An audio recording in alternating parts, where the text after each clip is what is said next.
record this guy here.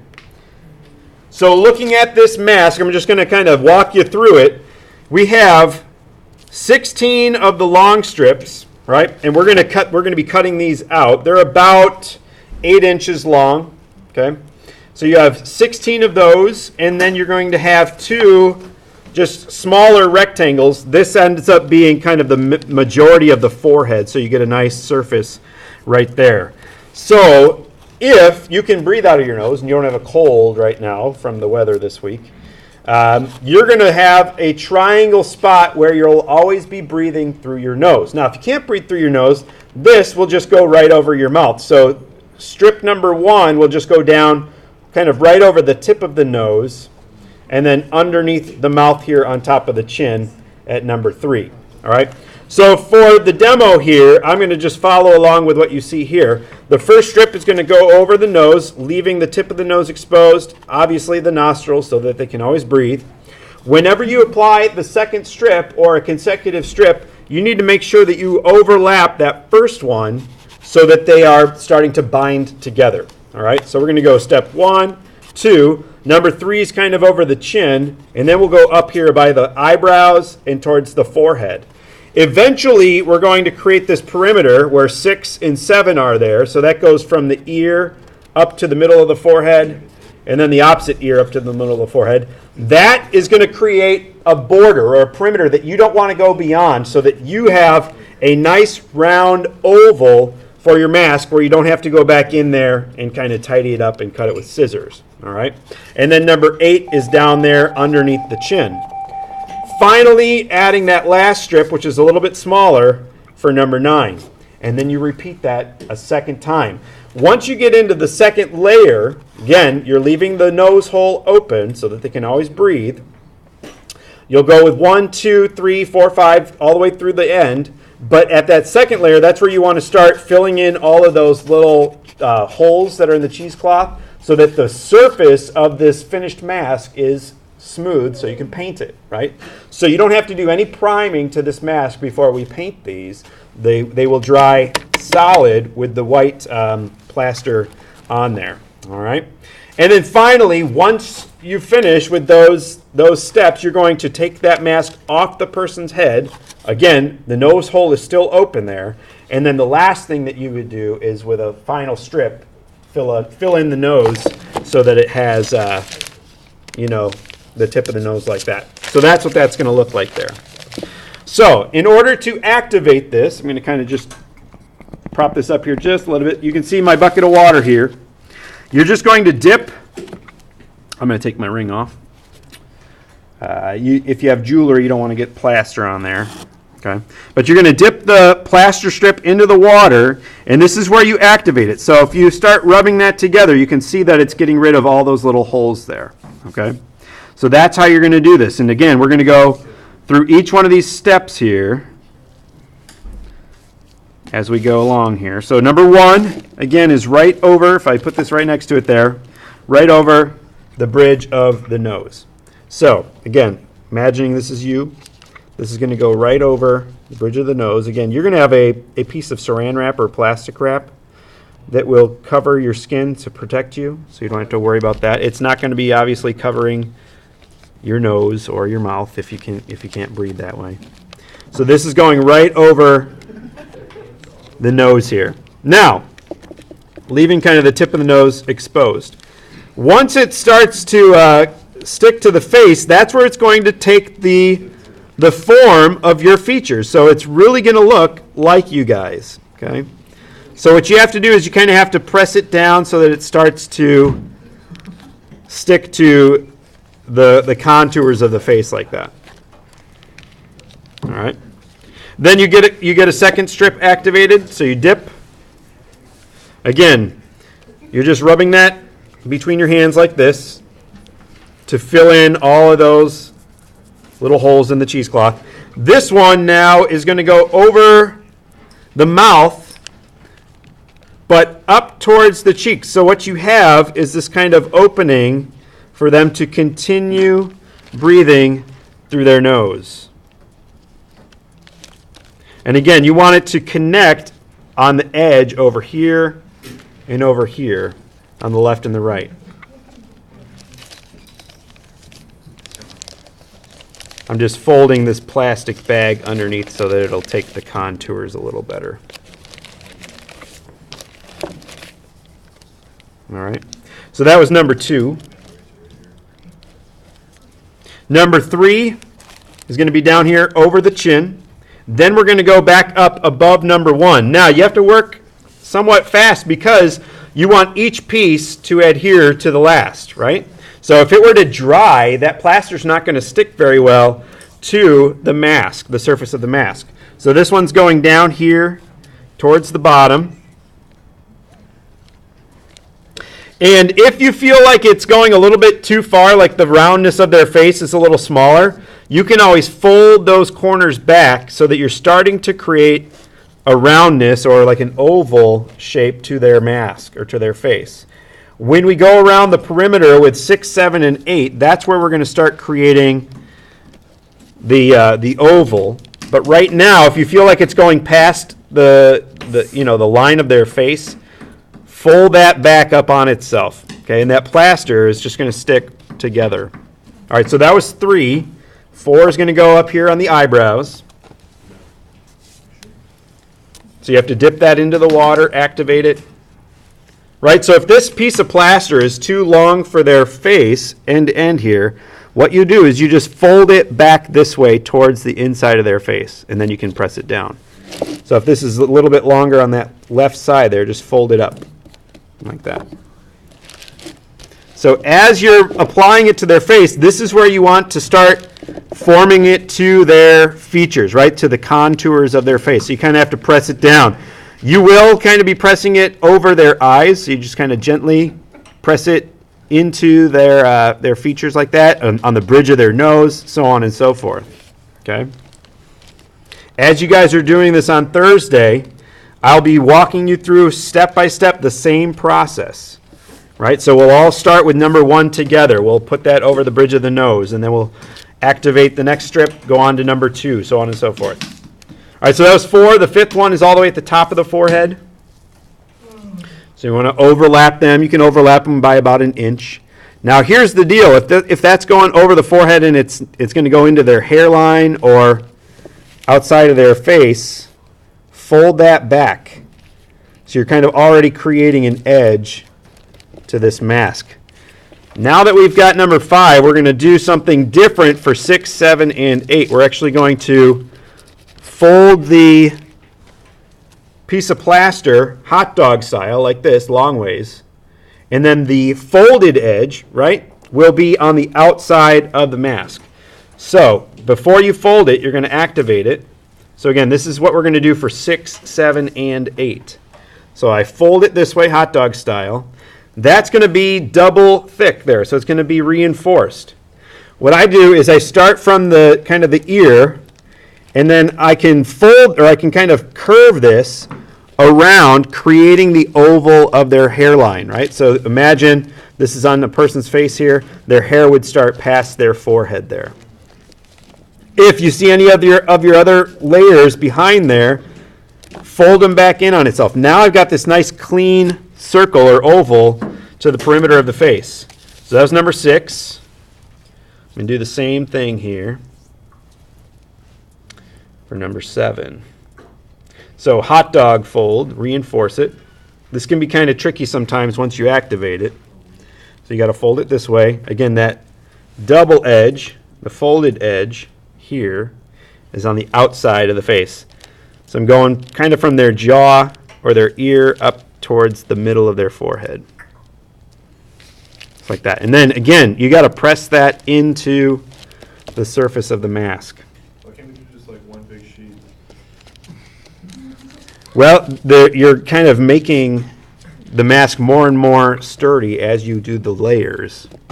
And smaller layers are going to get into those features easier. If you did one sheet over this, it's going to wrinkle and kind of fold up funky along like the bridge of the nose or the eye socket.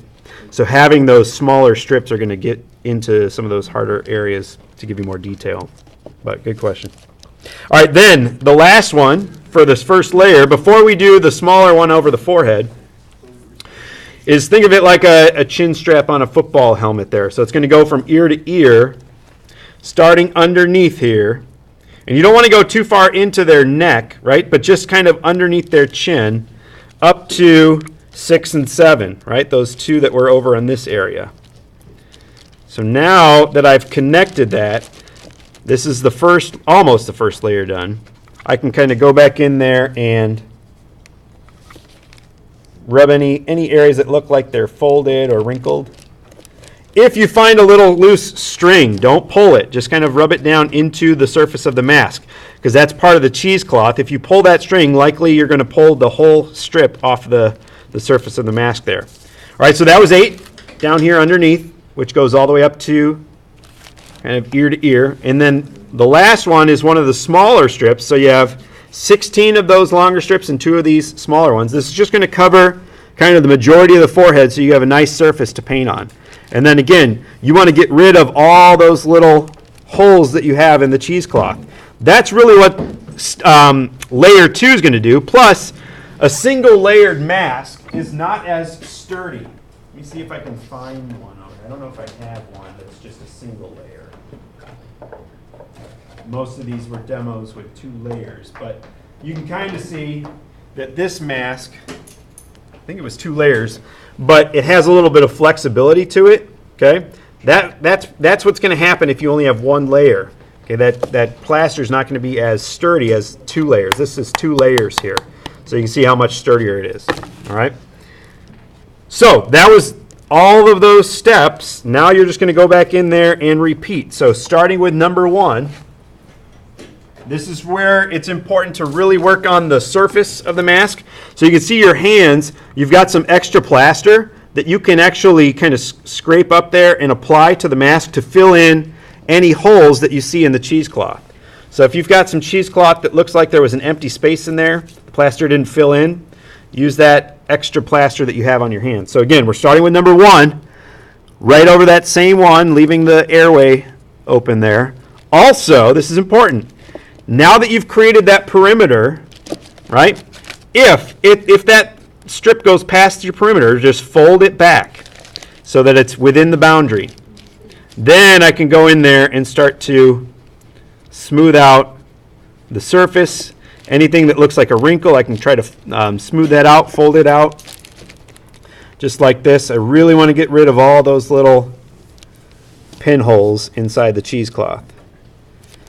All right, so this is all layer 2. That was 1. Where does 2 go? You guys remember? Below the nose, under the nose. Under the nose, right? Over the mouth. So leaving that airway open. Number 2. So again, yeah, this one's going underneath the nose, over the mouth, but it kind of curves up towards the cheek so that it covers or overlaps number 1. You have to make sure you've got that connection there. Then that whole time I'm working on the second layer, my goal is to smooth out the surface of the mask, right? So I'm smoothing. Which number is this one? This is number 2 here. Smooth out the mask, the surface of the mask. It's got to connect, right? It's got to connect. Otherwise, it's going to peel off. So all those little plaster holes there, gentlemen, noise, need to be filled in. Number 3, below the mouth there, over the chin. And then we'll go onto the eyes or the eyebrows. So this one's down here. Again, if it goes up past the perimeter, fold up those corners, go back over it, smooth it out.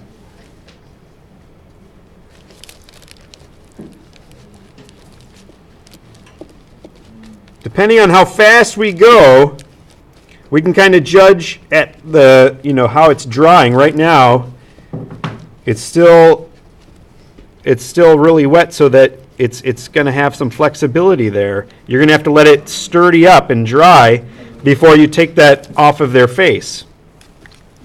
Because this demo is going a little bit quicker than we'll go on Thursday, you can see that I'm going to have to wait a little while to peel this off. So number 4 again on the eyebrows, kind of connecting, right overlapping number 1.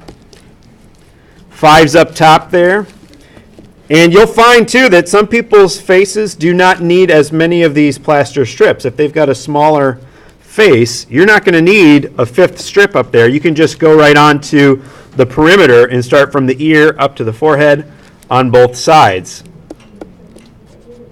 But using the 16 strips, 8 steps, and then the final 9th one in the forehead, that's going to get you, for the most part, everybody's face that's maybe a little bit bigger.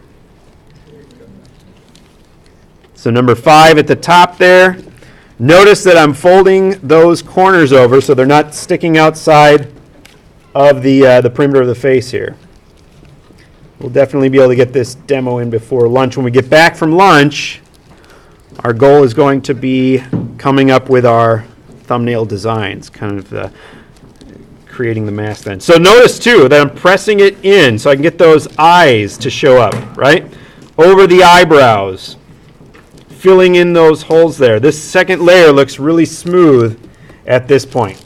I know it's really bright on the screen there, but we're filling in all those little holes. Then, the perimeter, 6, 7, and 8. What do we have to do to the paper or the plaster? You got hot dog it. Hot dogging. So we reinforce the edge, hot dog fold, start from the ear, follow the same outline you made from the first layer, and then fill in all those holes. See all this plaster here? You can use that to smooth out the face. You're going to have some extra plaster on your hands there. All right, same deal. Hot dog fold, number 7 is on the opposite side. Whatever side you didn't do. The reinforced edge, the edge that's folded, goes to the outside.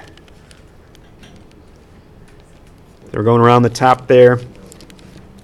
This also helps to create a stronger edge, which is important.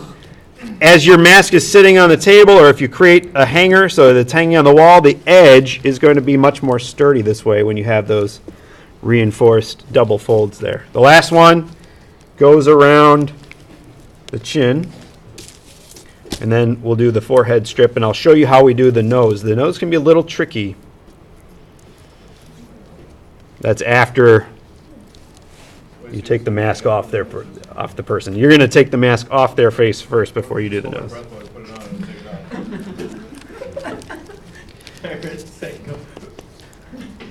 We're not going to do that, Peter, but that would probably give you a nice representation of their nose, their real nose. But we're not going to do that here.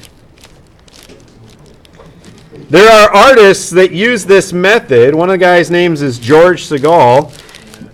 He's known for actually creating a plaster cast of an entire human's body. So then he does it in sections like this, like he would wrap their head, then he would wrap their neck, piece those two together with a piece of plaster, do their arm, until he has an entire mannequin or figure, statue really, of their form.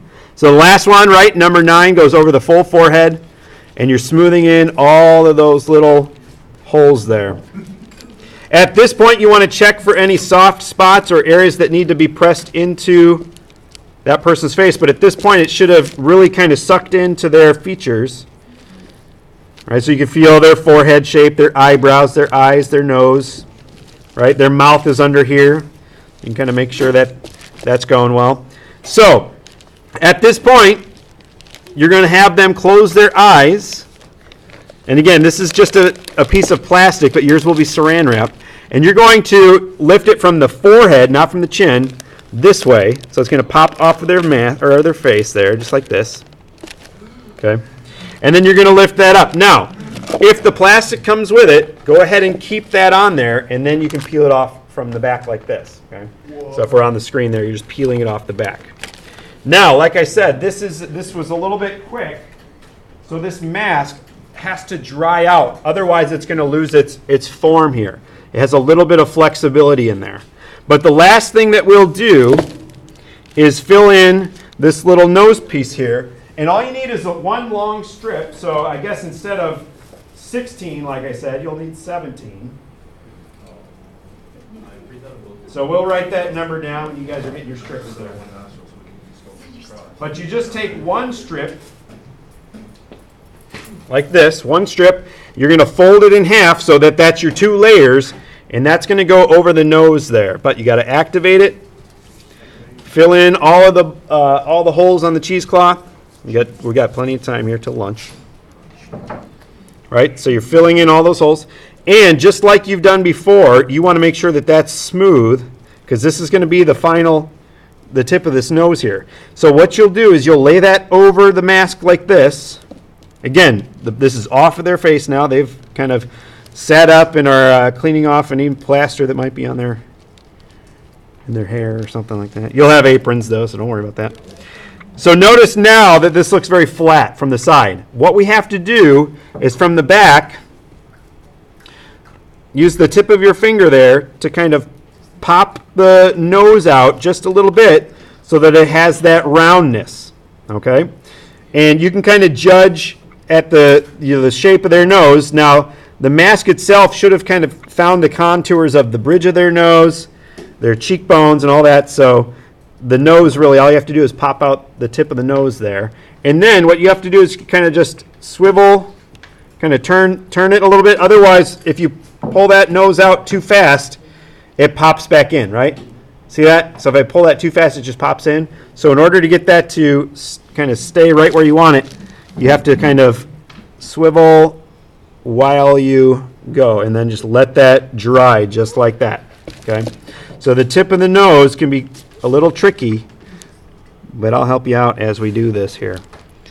Again, you want to smooth out any areas, fill in any of the holes in the cheesecloth, and then let that dry, okay? So you can kind of see the shape of this person's face there. Now this had a thicker piece of plastic bag underneath, so it didn't get the form as well there, but that's the mask. Then you guys will come back the following week and start designing and decorating and finishing those off, okay? So that's how it's done. Think about what you want that mask design to be. You can always look up some references as we start brainstorming, and you can always think about bringing other objects in to add to it. I've got a few things that we can use, from sequins to beads to things like that. Might have some feathers too, if you're interested, and that's just applied with hot glue after the mask has been painted first with acrylic paint. Remember, the minimum is that it's painted in acrylic with whatever your design may be. Adding beyond that is totally up to you. Okay, so you can see this Venom mask was just done in acrylic paint like that. Okay.